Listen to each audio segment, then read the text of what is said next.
पूर्णात् पूर्णमुदच्यते पूर्णस्य पूर्णमादाय पूर्णमेवावशिष्यते। काले वर्षतु पर्जन्यः पृथ्वी शस्यशालिनी देशोऽयं क्षोभरहितो ब्राह्मणाः सन्तु निर्भयाः। त्वमेव माता च पिता त्वमेव त्वमेव बन्धुश्च सखा त्वमेव त्वमेव विद्या द्रविणं त्वमेव त्वमेव सर्वं मम देवदेव। सर्वे भवन्तु सुखिनः सर्वे सन्तु निरामयाः सर्वे भद्राणि पश्यन्तु मा कश्चित् दुःखभाग् भवेत्। न त्वहं कामये राज्यं स्वर्गं न पुनर्भवम् कामये दुःखतप्तानां प्राणिनामार्तनाशनम्। वंशी विभूषितकरान्नवनीरदाभात् पीताम्बरादरुणबिम्बफलाधरोष्ठात् पूर्णेन्दुसुन्दरमुखादरविन्द्रनेत्रात् कृष्णात् परं किमपि तत्त्वमहं न जाने। वसुदेवसुतं देवं कंसचाणूरमर्दनं देवकी परमानन्दं कृष्णं वन्दे जगद्गुरुं। कार्पण्यदोषोपहतः स्वभावः पृच्छामि त्वां धर्मसम्मूढचेता यच्छ्रेयस्यान्निश्चितं ब्रूहि तन्मे शिष्यस्तेऽहं शाधि मां त्वां प्रपन्नम्। कृष्णाय वासुदेवाय हरये परमात्मने प्रणतक्लेशनाशाय गोविन्दाय नमो नमः। सच्चिदानन्दरूपाय विश्वोत्पत्त्यादिहेतवे तापत्रयविनाशाय श्रीकृष्णाय वयं नमः। प्रपन्नपारिजाताय स्तोत्रवेत्रैकपाणये ज्ञानमुद्राय कृष्णाय गीतामृतदुहे नमः। बोलिए गीता गोपाल की जय, सच्चिदानंद भगवान की जय। भगवान की कृपा असीम है। उसी कृपा के कारण हम सब एक बार फिर से इस सत्संग में उपस्थित हुए। तो भगवान की कृपा का अनंत कोटि धन्यवाद करते हुए आप सबके हृदयों में बैठे हुए भगवान श्री कृष्ण के चरणों में प्रणाम करते हुए नमन करते हुए आप सबका हार्दिक अभिनंदन। आज एक बार फिर से अष्टावक्र गीता जी के इस स्वाध्याय यज्ञ में हम फिर से उपस्थित हुए। अष्टावक्र गीता जी प्योर वेदांत का ग्रंथ है, अद्वैत का ग्रंथ है। इतने तक की यात्रा अभी पूरी हुई हमारी 8 9 प्रकरण हो गए थे, 8 प्रकरण हो गए थे। तो उसमें अभी तक जो कुछ बताया गया कुछ ना कुछ उसी का विस्तार आगे के अध्यायों में आगे के प्रकरणों में है।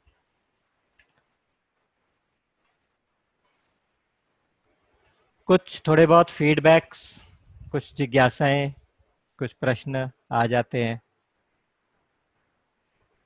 उन सबको भी साथ साथ ले लिया जाएगा। और एक जो सबसे बड़ा फीडबैक जो आ रहा था वो ये था कि साहब अष्टावक्र गीता अब थोड़ा रेपिटेटिव सी हो गई, जो समझना था वो समझ लिया, अब आगे क्या। मुझे सुन के अच्छा लगा कि जो समझना था समझ में आ गया, क्योंकि ये गीता ऐसी है, ये अष्टावक्र का संहिता ऐसी है कि इसको जितनी बार पढ़ा जाए समझ में तो नहीं आती, आसानी से समझ में नहीं आती। अगर हम ये घोषणा कर सके कि हाँ वाकई हम समझ गए तो ये बहुत बड़ी बात है। क्योंकि मुझे याद है बचपन में एक कहानी पढ़ते थे कि महाभारत में जो 5 पांडव और कौरव ये सब लोग एक ही गुरु के पास शिक्षा लेने जाते थे। तो गुरुजी ने अध्याय पढ़ाया सत्यम वद धर्मम चर, इस तरह से उन्होंने पढ़ाया। सत्यम वद धर्मम चर, ये कोई बहुत बड़ा मुश्किल नहीं था। इसका अर्थ है कि सत्य बोलो और धर्म का आचरण करो। अगले दिन उन्होंने कहा कि भाई अब मैंने कल जो चैप्टर सुनाया था किस किस को याद हो गया, जरा सुनाओ। तो सबने खड़े होकर सुना दिया। युधिष्ठिर बोले कि मुझे समझ में नहीं आया, अभी अभी मैं सुना नहीं सकता। तो गुरुजी बड़े आश्चर्यचकित हुए। उन्होंने फिर भी उन्होंने कहा कि नहीं देखो मैं बोलता हूँ, मेरे पीछे पीछे बोलो। तो उन्होंने बोल दिया। फिर कहा कि अब आपको समझ में आ गई? बोले कि नहीं समझ में नहीं आई। कि समझ में आई तो तब कहूंगा जब मेरे आचरण में उतरेगी। सत्यम वद और धर्मम चर, ये तो पूरे जीवन की संहिता है, ये पूरे जीवन का विज्ञान है। ये कोई एक दो दो शब्दों का कोई सूत्र नहीं है। उसी तरह से अष्टावक्र संहिता ये पूरे जीवन की संहिता है। ये तो इसका एक श्लोक का मनन, एक श्लोक का अभ्यास, एक का निधिध्यासन करना भी काफी है। पूरी तो दूर की बात है, पूरी तो खैर करेंगे ही, अब शुरू की है तो पूरी तो जरूर करेंगे। लेकिन अब थोड़ा सा फॉर्मेट चेंज करेंगे। Format change in the sense कि इसमें थोड़ी सी स्पीड बढ़ा देंगे, उसको बहुत विस्तार नहीं लेंगे। तो आज इस बैकग्राउंड के साथ नवा प्रकरण हम शुरू करते हैं। श्री अष्टावक्र उवाच।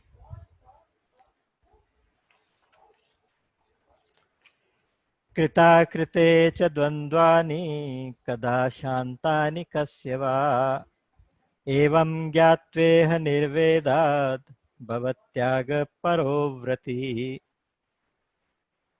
कृत अकृत दो तरह के कर्म है, एक किया गया कर्म, एक नहीं किया गया कर्म। अर्थात एक तो हमने कर लिया और एक अभी करना बाकी है। तो ऐसे कर्म के कृत और अकृत कर्म, साथ ही जीवन में जो द्वंद्व होते हैं, द्वंद्व का मतलब होता है जोड़ा, जैसे सुख और दुख, अच्छा और बुरा, क्या करना चाहिए क्या नहीं करना चाहिए, कर्तव्य अकर्तव्य, धर्म अधर्म, ये चीजें जो है ये द्वंद्व के रूप में हमारे साथ जीवन के साथ साथ चलती हैं।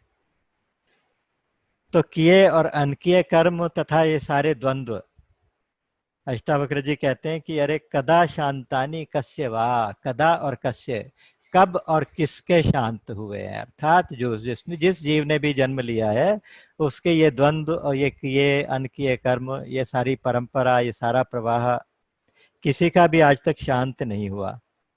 एवं ज्ञात्वा, इह इस श्लोक में बस इतना जानकर, निर्वेदात यानी वैराग्य से, निर्वेद से, भव त्याग परोव्रति, त्याग के लिए भी परायण होकर हठ धर्मिता छोड़ दो, अव्रति हो जाओ। अव्रति का मतलब यह है कि फिर जो जैसा है वैसा स्वीकार करते चलो, स्वीकृति अपने अंदर ले आओ।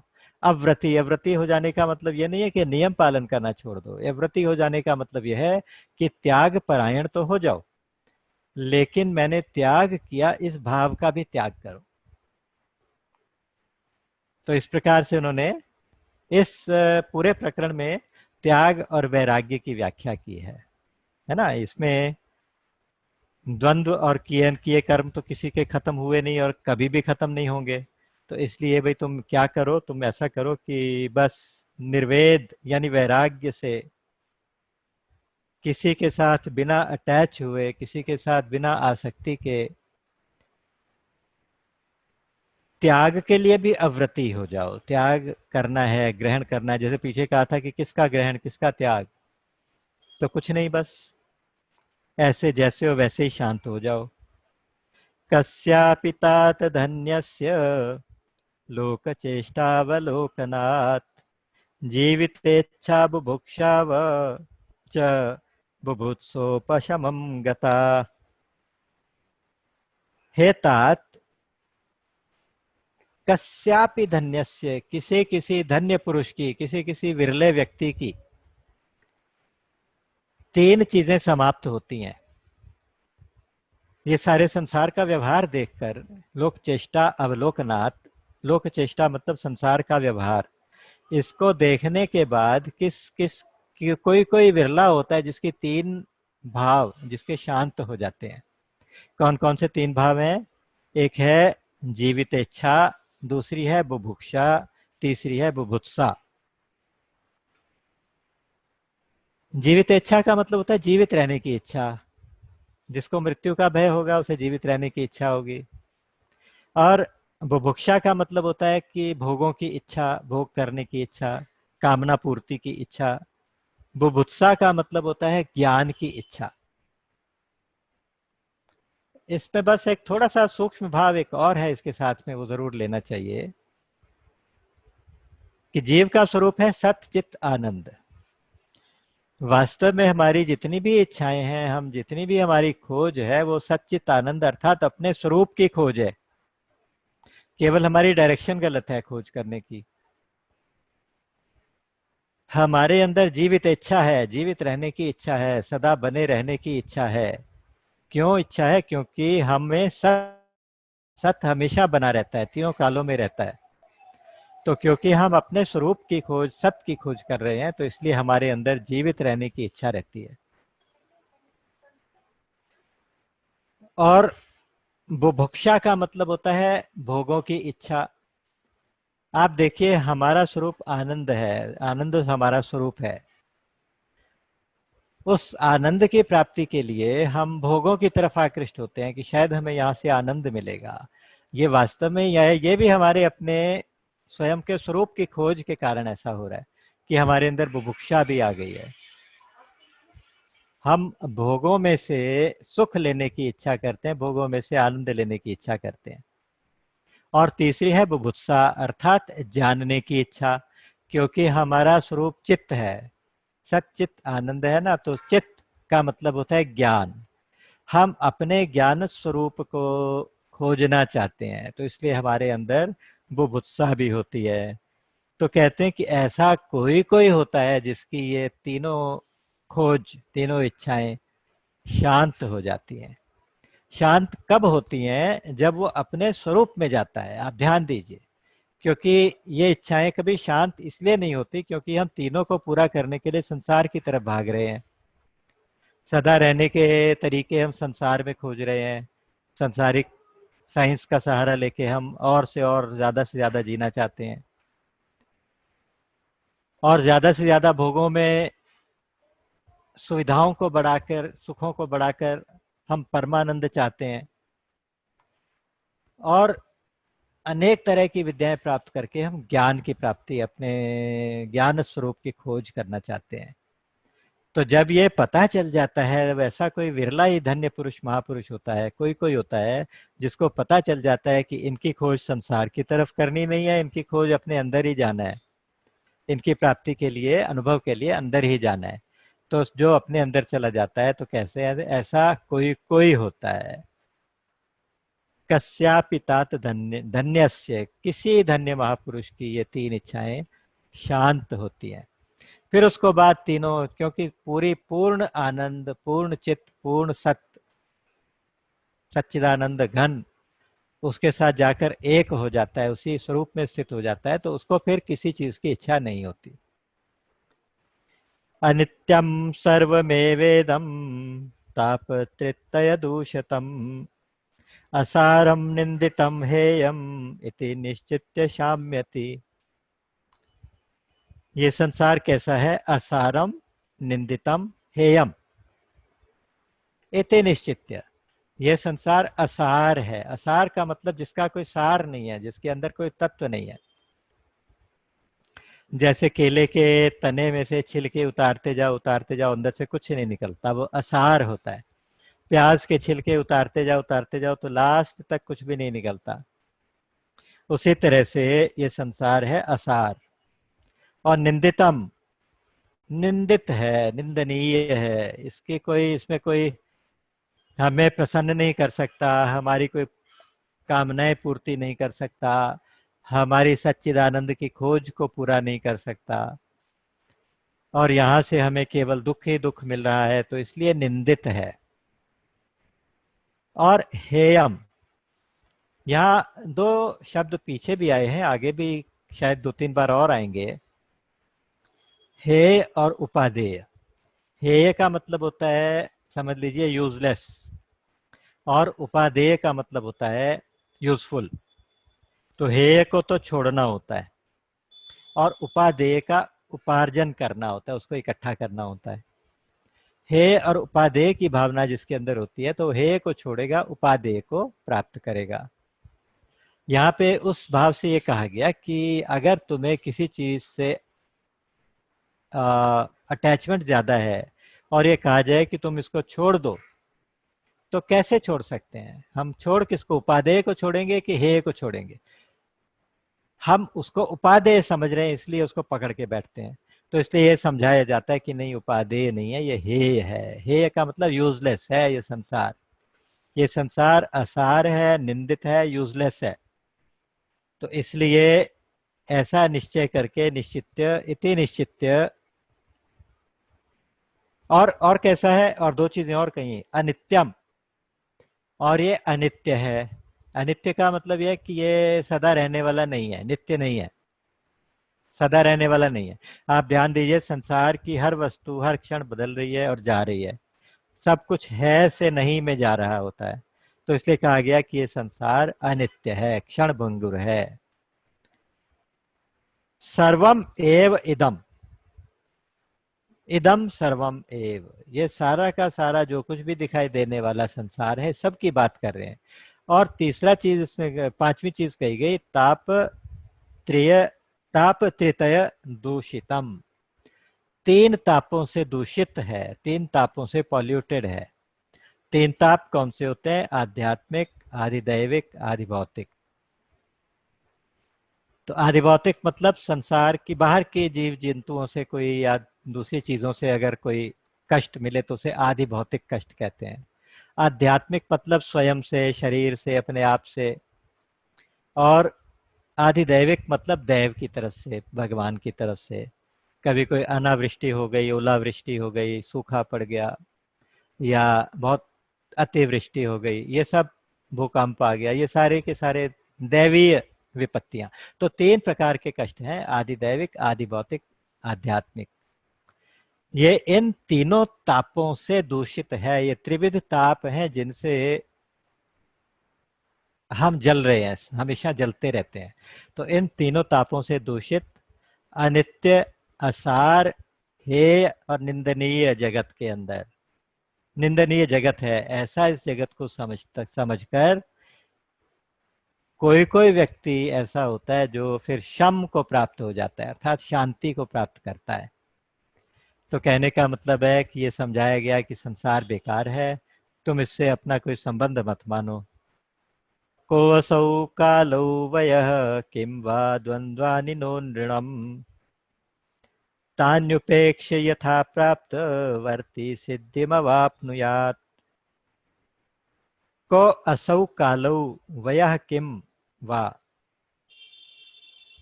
ऐसा कौन सा काल है, ऐसा कौन सा समय है, या ऐसी कौन सी अवस्था है। वयः, वयः मतलब आयु को भी कहते हैं, अवस्था को भी कहते हैं। तो ऐसी कौन सी अवस्था है या ऐसा कौन सा समय है जिसमें मनुष्य के द्वंद्व समाप्त होते हो। तो क्या करो फिर, इन द्वंद्वों का क्या करो, इनको समाप्त करने की कोशिश कैसे करो? हमेशा ये कहा गया कि तुम जिस चीज के साथ लड़ नहीं सकते उसकी उपेक्षा करना शुरू कर दो। जैसे कहते हैं कि सारे द्वंद्व मन में होते हैं, तो मन की शक्ति इतनी है कि अगर हम उसको दबाने की कोशिश करते हैं तो वो फिर से दोबारा उभर के आ जाएगा। तो इसलिए कहा गया कि ये सारे द्वंद्व इत्यादि कौन से मनुष्य के कब और कहाँ शांत हुए, तो तानी उपेक्ष, यथा प्राप्तवर्ती सिद्धिम अवाप्नुयात। यथा प्राप्तवर्ती अर्थात यथा लाभ संतोष सदाई, जैसे रामचरितमानस में कहा गया कि यदृच्छा से प्राप्त जो कुछ भी हो, प्रारब्धवश जो कुछ भी प्राप्त हो उसमें संतुष्ट होकर सिद्धिम अवाप्नुयात। तो जिस प्रकार से जैसे जैसे जो जो मिल गया संसार में, उसको वैसे वैसे स्वीकार करते हुए सिद्धि को प्राप्त करो। सिद्धि का मतलब भगवान की प्राप्ति करो। सिद्धि, यहाँ पे सिद्धि का अर्थ होता है भगवत प्राप्ति।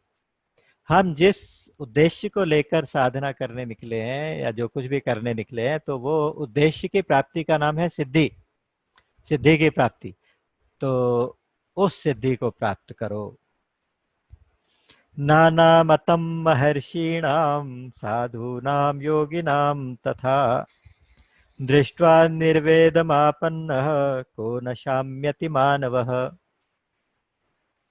यहाँ पे कहा गया कि साहब, महर्षियों के और साधुओं के अनेकों मत हैं। नाना मतम, महर्षि नाम, साधु नाम, और योगियों के और योगी नाम। चाहे को कर्म योगी होगा, चाहे को ज्ञान योगी हो या भक्त हो, कोई महर्षि हो, कोई ध्यानी हो, कोई ज्ञानी हो, हठ योगी हो, सबके अपने अपने मत हैं। जिसको जहां से प्राप्ति हुई है वो उसका ही मंडन करेगा, बाकी सबका खंडन करने लगेगा। जो अपने मत के प्रति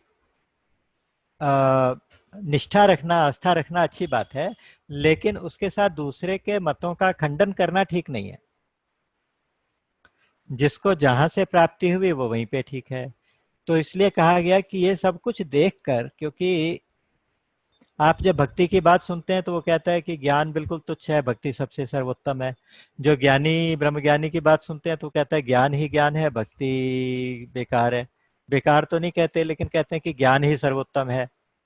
तो इसी तरह से जो जिस मार्ग में चला है उसको वो मार्ग अच्छा लगता है, लगना भी चाहिए, लेकिन उसका मतलब यह नहीं कि दूसरे मार्ग भी ठीक नहीं है। तो क्या करे जीव, क्या करे? उसके लिए कहते हैं कि निर्वेदम आपन्ना, निर्वेद हो जाओ, इन चीजों से भी निर्वेद हो जाओ। मत मतांतरों के चक्कर में भी मत पड़ो।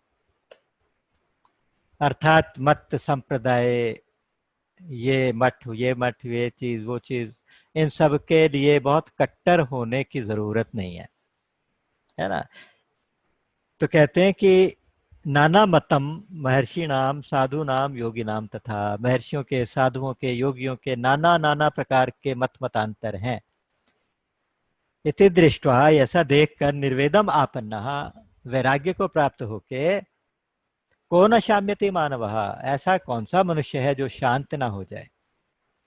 अर्थात इन सब की तरफ से उपेक्षा करने से ही मनुष्य शांत हो जाएगा। गीता जी में कहा गया कि दो प्रकार की बाधाएं आती हैं। एक तो होती है मोह का दलदल, यदा ते मोह कलिलम बुद्धिर्व्यतितरिष्यति तदा गंतासि निर्वेदम श्रोतव्यस्य श्रुतस्य च। तो निर्वेद को प्राप्त अथा वैराग्य को प्राप्त होना है तो उसके लिए मोह के दलदल को पार करना पड़ेगा। दूसरा कहा श्रुति विप्रतिपन्ना ते यदा स्थास्यति निश्चला। श्रुति विप्रतिपत्ति भी होती है दूसरी एक दलदल, अर्थात श्रुतियों में, ग्रंथों में, मतों में, मतांतरों में, इन सब में बहुत ज्यादा डिफरेंसेस होते हैं। तो उन डिफरेंसेस को दरकिनार करते हुए आपका जो मार्ग है उस पर चुपचाप चलते हुए, आपको भगवत प्रेरणा से जो मार्ग मिला है, अपने गुरु की आज्ञा से जो मार्ग मिला है, बस उसी के ऊपर चलते रहें और दूसरों को अनदेखा कर दें। अनदेखा करने का मतलब ये नहीं है कि उनकी उनका अनादर करे। अनदेखा करने का मतलब यह है कि उनकी तरफ से उदासीन हो जाए बाकी चीजों से। तो इस प्रकार जो करेगा तो को न शाम्यति मानवा, फिर शम क्यों नहीं होगा, शांति क्यों नहीं होगी मनुष्य को। ऐसा कौन सा मनुष्य है जिसे शांति प्राप्त ना होगी, अर्थात शांति प्राप्त हो जाएगी। कृत्वा मूर्ति परिज्ञानम चैतन्यस्य न किम गुरुः निर्वेद समता युक्त्या शस्तारयति संसृते। गुरु कौन है, इसके बारे में ये बात बताई गई। गुरु कौन है, कहते हैं कि जो चैतन्य की मूर्ति का परिज्ञान करा दे। चैतन्य की मूर्ति का परिज्ञान मतलब वो सच्चिदानंद परमात्मा, वो चेतन तत्व इस मूर्ति के अंदर या सब मूर्तियों के अंदर किस प्रकार से विद्यमान है, अर्थात चारों तरफ वासुदेव सर्वम का अनुभव करा दे। और कैसे करा दे? निर्वेद, समता और युक्त्या, तीन साधन इस चीज के लिए बताए। एक तो कहा गया वैराग्य, निर्वेद, और दूसरा कहा समता, तीसरा कहा गया युक्तिया। युक्तिया मतलब युक्ति के द्वारा अपने अनुभव का आदर करते हुए। ये सबसे बड़ी युक्ति यही होती है। युक्तिया का मतलब जैसे हम चीजें डिस्कस करते आए अभी तक के फॉर्मेट में, तो उसमें ये था कि हर चीज के लिए कोई ना कोई उदाहरण लेके समझने में आसानी होती है, युक्तियां लगा के आसानी होती है। तो उसी प्रकार से युक्तियों से, वैराग्य से और समता से जो आपको हर शरीर के अंदर, हर सगुण रूप के अंदर उस चैतन्य का दर्शन करा दे, वो गुरु नहीं तो और कौन, वही गुरु है। अच्छा, इस सब के लिए ये तीनों चीजें करेगा कौन? आप देखिए, निर्वेद, समता और युक्ति, दूसरा नहीं करेगा कोई हमारे लिए, हम खुद ही करेंगे। हमें अगर किसी चीज से वैराग्य करना होगा तो दूसरा हमारे बदले वैराग्य नहीं करेगा, हम खुद करेंगे। समता अगर हमें अपने अंदर लानी होगी तो समता का अभ्यास हम स्वयं करेंगे। और युक्तियां लगाने का मतलब अपने अनुभव का आदर करेंगे। हम ये देख रहे हैं कि ये संसार कैसा है, हम ये देख रहे हैं कि हम सच्चिदानंद हैं, तो इस प्रकार से अपने अनुभव का आदर करते हुए युक्ति लगा के आप ही अपना गुरु बन जाए। तो इसलिए आत्मा स्वयं ही अपना गुरु है। उद्धरेदात्मनात्मानं नात्मानं अवसादयेत आत्मैव ह्यात्मनो बंधुः आत्मैव रिपुरात्मना। गीता जी कहती हैं, भगवान कृष्ण ने कहा कि आप ही अपना बंधु है, आप ही अपना शत्रु है, आप ही अपना मित्र, आप ही अपना शत्रु। जिसने अपने आप को कंट्रोल कर लिया, अपनी इंद्रियों को और अंतःकरण को कंट्रोल कर लिया, वो आप ही अपना मित्र हो गया, क्योंकि उसको स्वयं के स्वरूप की प्राप्ति हो गई। और जो नहीं कंट्रोल नहीं कर पाया इंद्रियों को और अपने मन बुद्धि को, तो वो आप ही अपना शत्रु बन गया। अर्थात वो हमेशा संसार के साथ अटैच्ड रहा। संसार के साथ अटैच्ड रहा तो धीरे से धीरे धीरे धीरे करते करते वो पतन की ओर चला गया। ध्यायतो विषयान पुंसः संगस्तेषूपजायते संगात संजायते कामः कामात् क्रोधो विजायते क्रोधात् भवति सम्मोहः सम्मोहात् स्मृति विभ्रमः स्मृति भ्रंशात् बुद्धिनाशो बुद्धिनाशात् प्रणश्यति। तो जिसने अपना आप उद्धार नहीं किया तो वो फिर धीरे धीरे नीचे की ओर चला जाएगा। और कारणम गुण संगोस्य सद सद योनि जन्मसु, और गुणों का संग करने से सत और असत योनियों में बार बार जन्म लेता और मरता रहेगा। पश्य भूत विकारांस्त्वं भूत मात्रान् यथार्थतः तत्क्षणात् बंध निर्मुक्तः स्वस्वरूपो भविष्य स्वस्वरूपस्थो भविष्यसि। पश्य भूत विकारांस्त्वं भूत मात्रान् यथार्थतः तत्क्षणात् बंध निर्मुक्तः स्वरूपस्थो भविष्यसि स्वस्वरूपो भविष्यसि। अपने स्वरूप में स्थिति कैसे होगी? शुरू के जो तीन प्रश्न हैं उन तीनों प्रश्नों का उत्तर इस तरह से दिया गया विस्तार से। कभी मुक्ति की बात करेंगे, कभी वैराग्य की बात करेंगे, कभी ज्ञान की बात करेंगे। तीन ही तो प्रश्न थे, मुक्ति कैसे होगी, ज्ञान कैसे मिलेगा, वैराग्य कैसे होगा।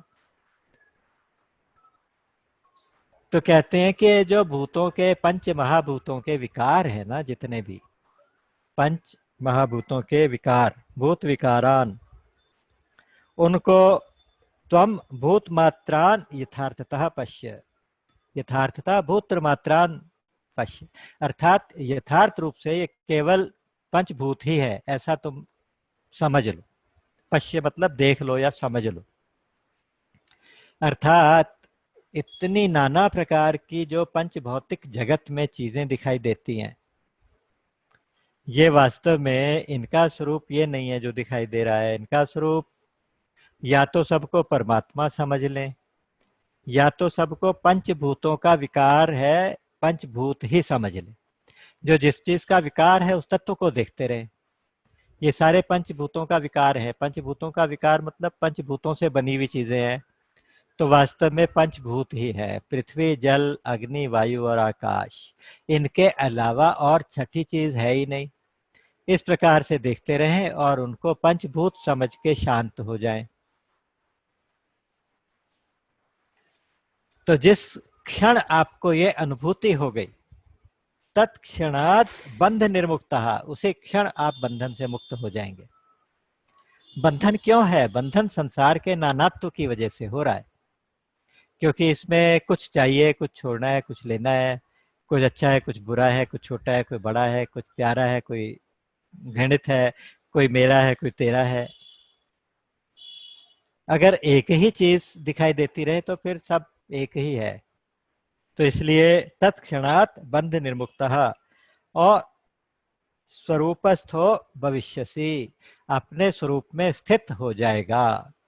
अपने स्वरूप में स्थित हो जाने का मतलब है कि ये सब पांच भूत हैं, पांच भूतों का विकार है।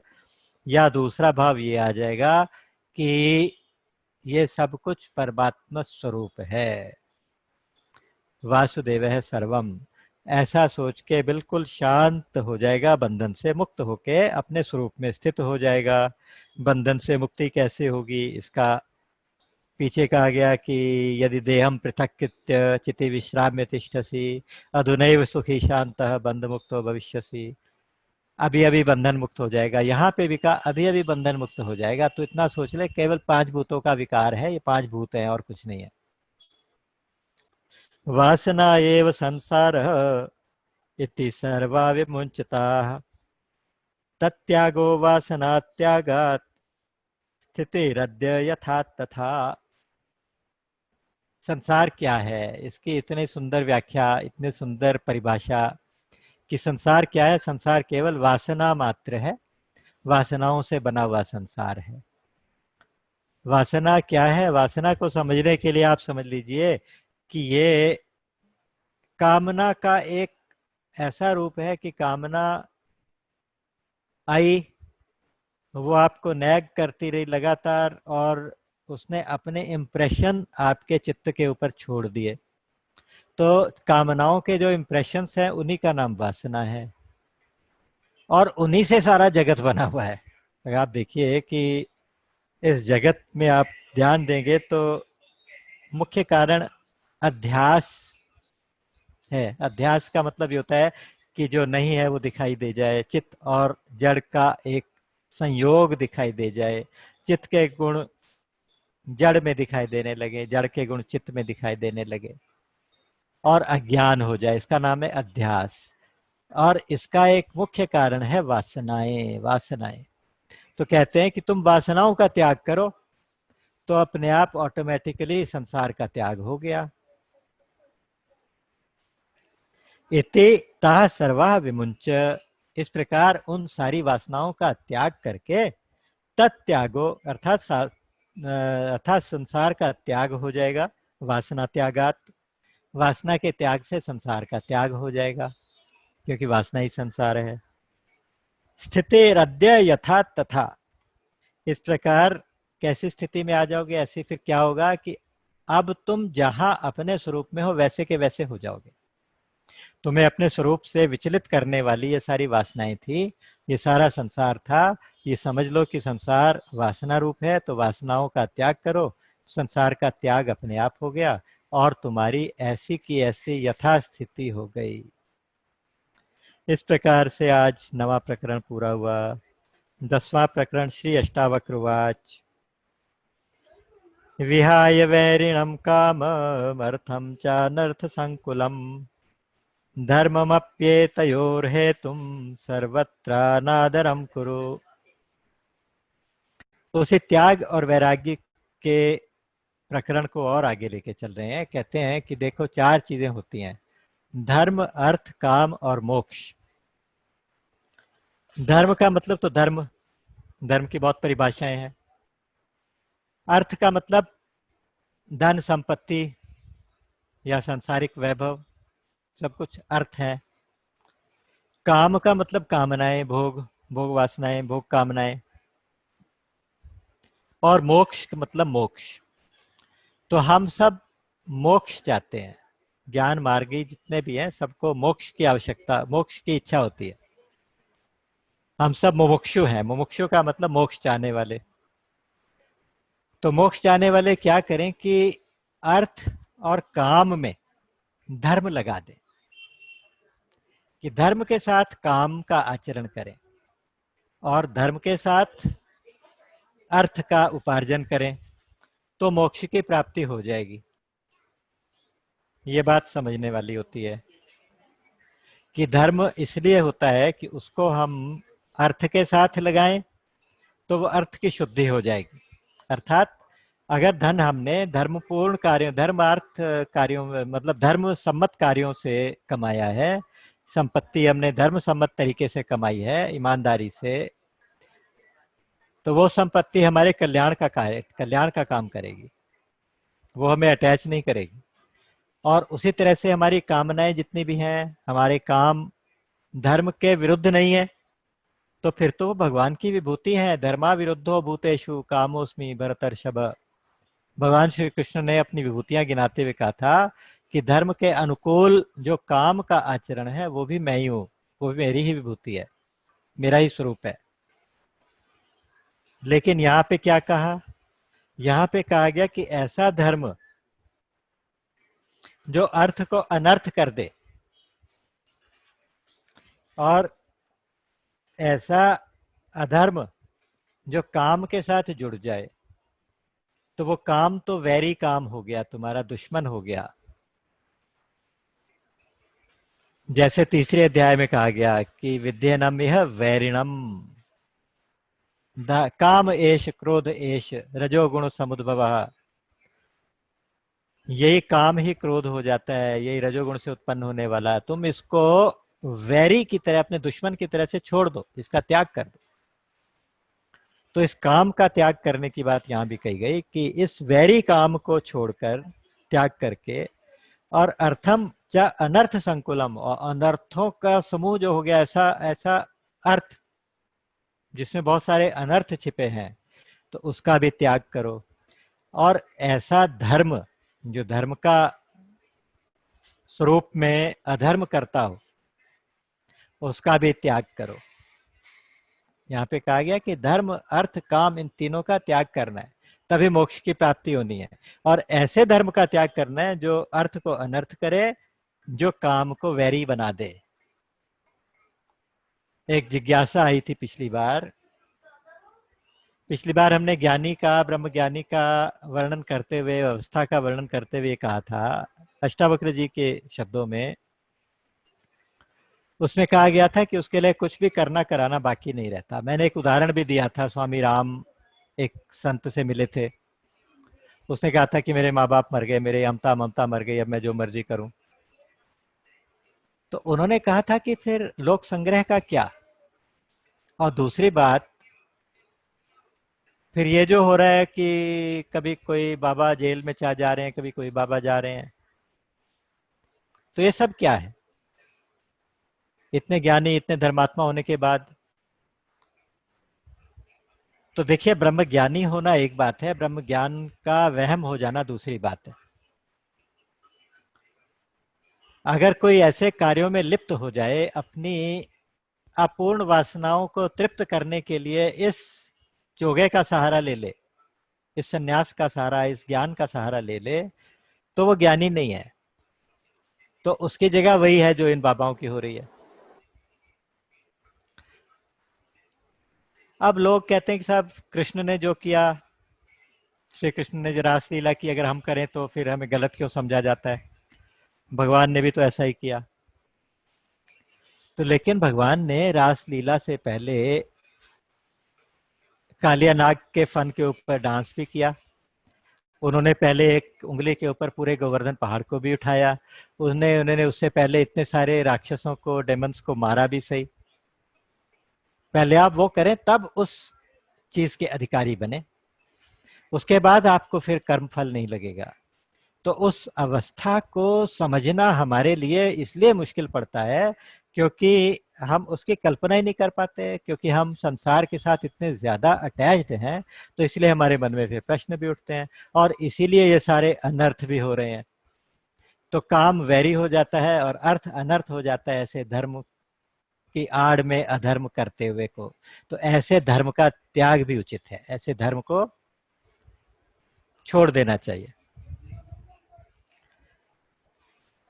धर्मम अपि एत तयोर हेतुम, इन दोनों के हेतु धर्म यानी अर्थ और काम, काम को वैरी बनाने वाले और अर्थ को अनर्थ बनाने वाले, इस प्रकार के धर्म को भी सर्वत्र अनादरम करो, सबका अनादर करके छोड़ दो। स्वप्नेन्द्रजालवत् पश्य दिनानि त्रीणि पंच वा, मित्र क्षेत्र धनागार दारादायादि संपदा। मित्र, खेत, धन, घर, स्त्री इत्यादि और संपदा इत्यादि, ये जितनी भी चीजें हैं जिनके साथ भी हम अटैच्ड होते हैं ना, जो हमारे संबंधी हैं, हमारी संपदा है, हमारी संपत्तियां हैं, ये 3 या 5 दिनों की रहने वाली हैं। अर्थात ये अनित्य हैं, ये क्षण भंगुर हैं, ये जाने वाली हैं, ये नाशवान है, ऐसा जान लो। और दूसरी बात ऐसा जान लो कि ये कैसे हैं, स्वप्न इंद्रजालवत, ये स्वप्नवत हैं, या तो सपने जैसी हैं या इंद्रजाल जैसी हैं। जैसे कोई जादूगर इंद्रजाल फैला के कुछ का कुछ दिखा देता है, उसी तरह से बहुत बड़े जादूगर ने ये सारा इंद्रजाल फैला के हमें दिखा दिया है। तो इसको इंद्रजाल समझ लें या स्वप्न की माया समझ लें, और ये समझ लें कि जैसे स्वप्न ज्यादा देर नहीं रहता, जैसे इंद्रजाल ज्यादा देर नहीं रहता, उसी तरह से ये सारी की सारी चीजें 2-4 दिन की मेहमान है। तो इसलिए इनके साथ ज्यादा आसक्त मत हो, क्योंकि जो तृष्णा है वही हमारा सबसे बड़ा बंधन है, वही हमारी सबसे बड़ी प्रॉब्लम है, समस्या है। यत्र यत्र भवेत् तृष्णा संसारम विद्धि तत्र वै, प्रौढ़ वैराग्यमाश्रित्य वीत तृष्णा सुखी भव। तृष्णा मात्रात्मको बंधस्तन्नाशो मोक्ष उच्यते, भवा संसक्ति मात्रेण प्राप्ति तुष्टिर्मुहुर्मुहु। यत्र यत्र तृष्णा भवेत, जहां जहां तुम्हारी तृष्णा हो जाए, तत्र वही संसारम विद्धि, वहां वहां तुम ये देखो कि ये संसार है, वही वही तुम संसार को जानो। और फिर क्या करो, प्रौढ़ वैराग्य का सहारा लो, अर्थात दृढ़ वैराग्य का सहारा लो। ये सोच लो कि ये संसार रहने वाला नहीं है, मेरे किस काम का है, मेरे किसी काम का संसार नहीं है। इस प्रकार से वैराग्य का सहारा लेकर तृष्णा से रहित होकर, वीत तृष्णा भव सुखी, सुखी भव, तृष्णा से रहित होकर तुम सुखी हो जाओ। यहाँ पर तृष्णा को दूर करने की बात की गई। योग वासिष्ठ में तृष्णा के ऊपर बहुत बड़ा प्रकरण है। उसमें एक जगह कहा गया कि जैसे गाय के शरीर के साथ साथ उसके दोनों सींग भी बड़े होते हैं, उसी प्रकार से मनुष्य के चित्त के साथ साथ तृष्णा भी बढ़ती जाती है, आयु के साथ साथ तृष्णा भी बढ़ती जाती है। और कहा गया मनोरथ रूपी रथ है, मनोरथ है ना, यानी मनोरथ मतलब मन की कामनाएं, ये मनोरथ रूपी रथ है, और इंद्रियां रूपी घोड़े उसमें लगे हैं। उसको तृष्णा रूपी सारथी चला रहा है, तृष्णा उसको इंद्रियों के घोड़ों की लगाम इधर उधर भगा के उसे भ्रमा रहा है, घुमा रहा है, और इसके ऊपर सारा का सारा जगत सवारी करता है। ये योग वशिष्ठ में बहुत सुंदर प्रकरण है। तो कहते हैं कि तुम तृष्णा को ही संसार समझ लो, बस वे तो तृष्णा हो जाओ, इससे संबंध विच्छेद कर लो। तृष्णा किसको कहते हैं? तृषा का मतलब होता है प्यास, उससे बना है तृष्णा। मुझे कुछ चाहिए, चाहिए चीज मिल गई मुझे, अब और चाहिए, ये हो गया लोभ। और चाहिए, उसके लिए चाहे मुझे कुछ भी करना पड़े, चाहे मुझे उसके लिए पाप ही क्यों ना करना पड़े। अब वो उस कामना का नाम हो गया तृष्णा। मुझे जीवन निर्वाह के लिए कुछ चाहिए, हो गई स्पृहा। फिर मुझे अपने सुख के लिए कुछ चाहिए, वो हो गई कामना। और मुझे अब और चाहिए, और चाहिए, ये हो गया लोभ। और उसके लिए मुझे चाहे किसी को नुकसान भी पहुंचाना पड़े, वो हो गई तृष्णा। तो हमारे जीवन में ये तृष्णा ऐसे बढ़ रही है जैसे गाय के सींग गाय के साथ बढ़ रहे हैं। तृष्णा मात्रात्मको बंधस्तन्नाशो मोक्ष उच्यते। तो इसलिए ये सारा का सारा तृष्णा मात्र ही बंधन है। संसार के साथ हमें बांधने वाली क्या चीज है? वो है तृष्णा। और तृष्णा के नाश को मुक्ति कह देंगे, मोक्ष कह देंगे। भव असंसक्ति मात्रेण प्राप्ति तुष्टिर मुहुर्मुहु। यानी भव का मतलब होता है संसार, संसार से असंसक्ति अर्थात अनासक्ति, अनअटैचमेंट, डिटैचमेंट।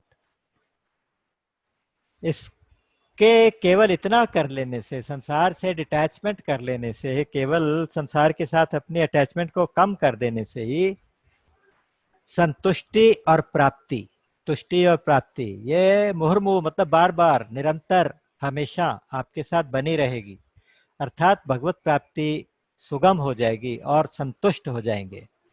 यस्त्वात्मरतिरेव स्यादात्मतुष्ट आत्मतुष्टस्य मानवः, आत्मतृप्तस्य मानवः आत्मेव च संतुष्टस्तस्य कार्यम न विद्यते। अपने आप में संतुष्ट, अपने आप में रति, अपने आप में तृप्ति, अपने आप में संतुष्टि, तो फिर कुछ करना कराना बाकी नहीं रहेगा, क्योंकि फिर आप स्वरूप में स्थित हो जाएंगे।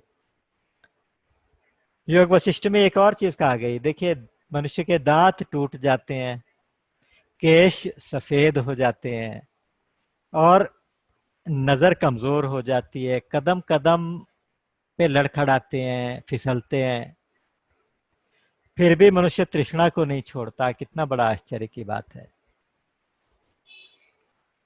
त्वमेकश्चेतनः शुद्धो जडं विश्वमस्तसत्तथा। त्वमेकश्चेतनः शुद्धो जडं विश्वमसत्तथा।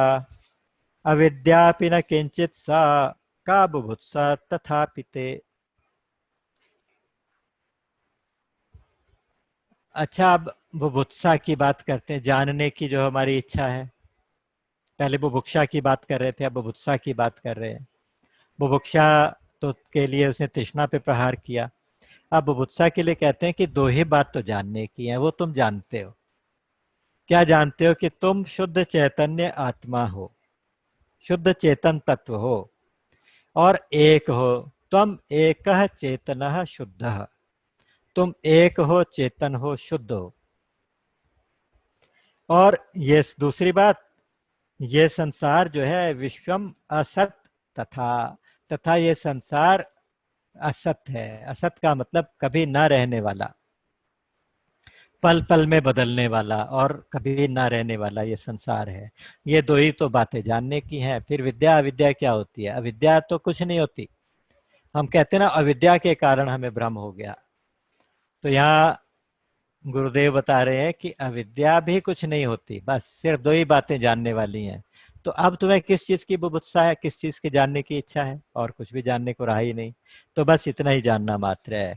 ना सतो विद्यते भावो ना भावो विद्यते सतः, उभयोरपि दिष्टोन्तः त्वनयोस्तत्वदर्शी भी।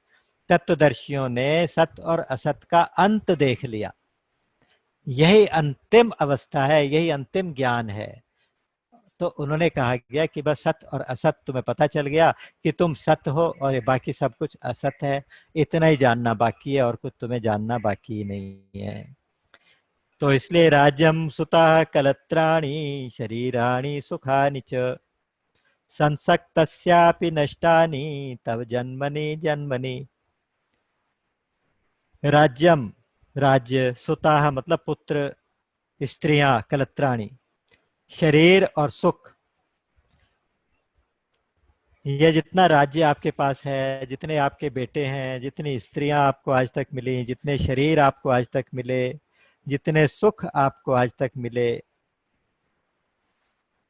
ये किसके नष्ट नहीं हुए? आप कितने ही ज्यादा इनमें अटैच्ड हो, कितने ज्यादा संसक्त हो, कितने ज्यादा इसमें आसक्त हो, फिर भी आपके ये नष्ट हो जाएंगे। ये संसक्त पुरुषों के भी, यानी आसक्त लोगों के भी आज तक नष्ट हुए हैं, और जन्म जन्मांतर में ये हुए हैं। तो अब जब कोई जन्म में नहीं रहे तो अब कौन सा रह जाएंगे? जब किसी भी जन्म में ये सारी चीजें नहीं रही तो अब आगे भी नहीं रहेंगी। तो इसलिए अलम अर्थे न कामे न सुकृते नापि कर्मणा एभ्य संसार कांतारे न विश्रांतम अभून्मनः। अलम, अलम का मतलब होता है बस, अब काफी है, एनफ। क्या काफी है? अर्थेन कामेन सुकृतेन अपि कर्मणा, कि बहुत हो गया अर्थ का उपार्जन, बहुत हो गए कामनाएं, बहुत हो गए सुकृत कर्म अर्थात धर्म। धर्म, अर्थ, काम, ये तीनों चीजें बहुत हो गई बस। इनके द्वारा भी संसार कांतारे, ये सब कुछ कर करके भी संसार रूपी जंगल के अंदर, संसार रूपी वन के अंदर कभी शांति नहीं मिली। विश्रांतम अभूत मनः, आपका मन कभी भी विश्रांत नहीं हुआ, अर्थात शांत नहीं हुआ, शांति नहीं मिली। तो इन सब के करते करते भी शांति नहीं मिली, तो अब काफी हो गया बस। इसके ऊपर एक बहुत सुंदर एक छोटी सी बात याद आ गई। एक महात्मा जी थे, अपने शिष्य के पास जाते थे, कहते थे बार बार कि भैया बहुत हो गया, बस अब सब छोड़ो, तुम मेरे साथ चलो, बहुत हो गया अब। वो कहता था मेरे बेटे की शादी हो जाए, फिर कहता था अब पोता हो जाए, फिर कभी कहता कभी कुछ हो जाए, कभी कुछ हो जाए। तो ऐसा सब करते करते करते करते एक बार गए तो वो रो रहा था। तो कहते कि साहब मेरे बेटे ने आज मुझे चप्पल से मारा। तो बोले अब तो चलो, अब तो हो गया, अब और क्या, किस चीज की कसर है? कहते नहीं, हम जाएंगे तो जरूर, लेकिन हम रामायण के हिसाब से, नियम से जाएंगे। कि रामायण का नियम कौन सा है? कहते हैं वहां लिखा है चौथे पनही जाही नृप कानन। मंदोदरी ने रावण को समझाया था कि चौथे पन में, अर्थात चौथी अवस्था में राजा लोग वन को चले जाते थे। तो यहाँ पनही का मतलब हो गया, पनही का मतलब होता है चप्पल, कि जब चौथी बार पड़ेगी तब जाऊंगा, अभी तो एक ही बार पड़ी है। तो हम किसी ना किसी बहाने से पकड़े रहना चाहते हैं, संसार को पकड़े रहना चाहते हैं।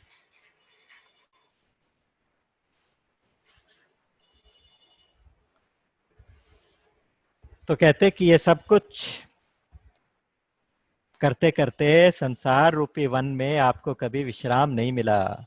कृतम न कति जन्मानि कायेन मनसा गिरा दुख माया सदम कर्म तद्यद्याप्युरम्यताम उपरम्यताम। कृतम न कति जन्मानि कायेन मनसा गिरा, शरीर से, मन से, वाणी से कौन से जन्मों में तुमने कर्म नहीं किए? कृतम न कति जन्मानि, कितने ही जन्मों में तुमने कितने कर्म किए।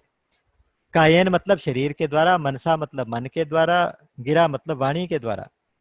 लेकिन दुखम आयासदम कर्म, इनसे दो ही चीजें मिली, या तो मिला दुख या तो मिला परिश्रम। आस, आयासदम, आयास मिला या तो दुख मिला। तद यद अपि उपरम्यताम, तो इसलिए अब तो उपराम हुआ जाए, अब तो इनसे शांत हुआ जाए, अब तो इनसे उदासीन हुआ जाए, अब तो इनसे आसक्ति छोड़ी जाए। तो इस प्रकार से 10वां प्रकरण भी पूरा हुआ। अब हम जल्दी जल्दी भी करेंगे तो इससे ज्यादा श्लोक तो एक दिन में नहीं हो पाएंगे, लेकिन जैसे जैसे भगवत इच्छा होगी वैसे वैसे करते जाएंगे। तो 11वें प्रकरण का एक श्लोक और ले सकते हैं। 11वां प्रकरण ज्ञानाष्टक कहलाता है। ज्ञानाष्टक, इसमें ज्ञान के लक्षण, ज्ञान के साधन बताए गए। बहुत सुंदर है प्रकरण ये सारा का सारा। अष्टावक्र उवाच भावाभाव विकारश्च स्वभावादिति निश्चयी निर्विकारो गतक्लेशः सुखे नैवोपशाम्यति। भावाभाव विकार, भाव और अभाव का विकार, एक तो ये अर्थ है। दूसरा अर्थ ये है कि भाव अभाव और विकार। भावाभाव विकारः च स्वभावात् इति निश्चय, ये सब स्वभाव से होते हैं। यानी भाव अभाव और विकार, ये अर्थ ज्यादा सूटेबल लगता है क्योंकि च भी लगा हुआ है, तो इसलिए इन तीनों की बात आ जाएगी। भाव का मतलब किसी चीज का होना, उत्पत्ति होना, और विकार का मतलब उसमें परिवर्तन होना, और तीसरा है अभाव, फिर उसका अभाव हो जाना। ये सारे संसार में स्वभाव से होने वाला है, ये सब कुछ हो रहा है स्वभावात।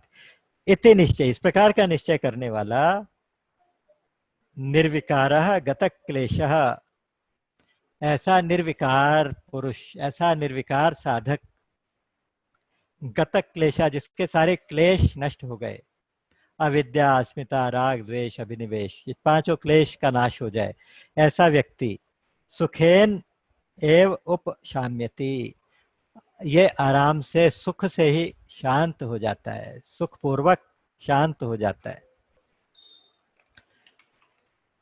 ईश्वर सर्वनिर्माता नेहान्य इति निश्चयी अंतर्गलित सर्वाशः शांतः क्वापि न सज्जते। ईश्वर है सर्वनिर्माता, सबका निर्माता ईश्वर है। न यह अन्य, यहाँ अन्य दूसरा कोई नहीं है, इस प्रकार का निश्चय करने वाला। अंतर्गलित सर्वाशः, उसकी जिसकी सर्वी सभी आशाएं अंतर्गलित हो गई है, उसके अंतःकरण की सारी आशाएं नष्ट हो गई हैं, ऐसा व्यक्ति शांत होकर कहीं भी मोहित नहीं होता, कहीं भी आसक्त नहीं होता। क्वापि न सज्जते, कहीं भी वो आसक्त नहीं होता, तभी शांति मिलती है। इस प्रकार से इन दो सूत्रों को आज 11वें प्रकरण में यहीं पर विराम देते हैं, और फिर कल इसी प्रकरण को और उठाएंगे जितना ज्यादा से ज्यादा एक दिन में हो सकेगा। और नहीं तो दूसरा एक ये भी हो सकता है कि हम श्लोक वाइज लेने की बजाय चैप्टर वाइज, उस चैप्टर में क्या सूत्र हैं केवल उनको ले लिया जाए, तो उस प्रकार से हम थोड़ा सा और जल्दी इसको कर पाएंगे। राम अमित गुण सागर थाह कि पावहि कोई, संतन सन जस किछु सुनेऊ तुम ही सुनायो सोई। बोलिए गीता गोपाल की जय, सच्चिदानंद भगवान की जय। राम।